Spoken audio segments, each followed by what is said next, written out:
दृष्टीने अत्यंत काळजी वाढवणार आहे। रवींद्र धंगेकरजी, आभार आपले प्रतिक्रिया दिलीत त्याबद्दल।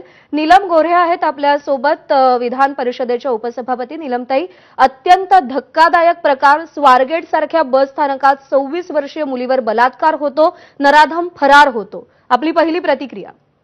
अशा हजारो प्रतिक्रिया देऊन आम्ही महिलांना शेवटी न्याय मिळवून देण्यात आम्ही शेवटी त्यांच्याबरोबर राहिलेलो असतो। आम्ही सरकारी वकील आणि आयओ म्हणजे इन्व्हेस्टिगेटिंग ऑफिसर। अशा घटना वारंवार घडतात, हे दुर्दैव जरी असलं तरी शहरं खूप मोठी होत आहेत आणि त्या मानाने पोलीस फोर्स नसतो। दुसरं, आपण अशा परिस्थितीत कोण आपल्याला मदत करू शकेल याची माहिती महिलांना नसते आणि त्या परिस्थितीचा गैरफायदा हे समाजकंटक घेत असतात।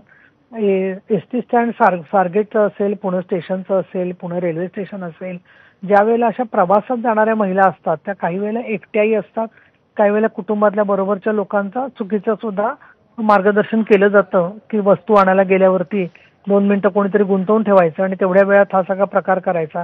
अशा बऱ्याच त्याच्यात कार्यपद्धती आहेत, परंतु आजच्या घडीला पोलीस सगळेच वाईट आहेत आणि पोलिसांना काही करायचंच नाहीये असं एका मिनिटापुरतं कोणी करू शकतं विधान जे आहे ते। पण सरकारचा आणि पोलिसांचा खूप प्रयत्न चालू आहे की पुण्यातली गुंडगिरी आणि टोळीचं जे प्रकरण आहे ते थांबावं म्हणून।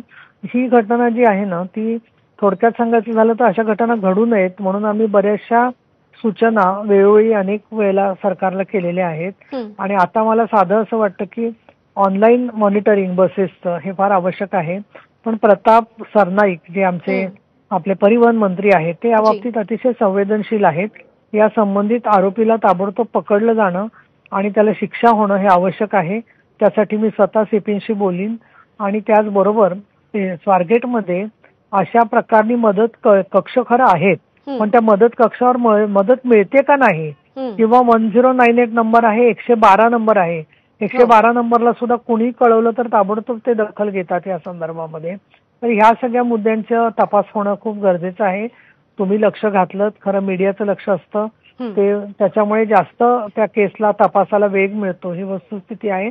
आणि प्रतिबंधात्मक बरोबर आरोपीला शिक्षा देण्यासाठी आम्ही अधिकाधिक प्रयत्न करू। ज्यांच्याकडे माहिती आहे की अशा ठिकाणी वाईट गोष्टी चालतायत किंवा काय, तर माझी त्यांना विनंती राहील की एखादा अधिकारी मी फडणवीस साहेबांना सांगते की त्यांच्याकडे स्पेसिफिक माहिती त्यांनी दिली तर त्याच्यावर कारवाई होण्यासाठी सुद्धा पावलं उचलण्यासाठी माझा प्रयत्न असेल।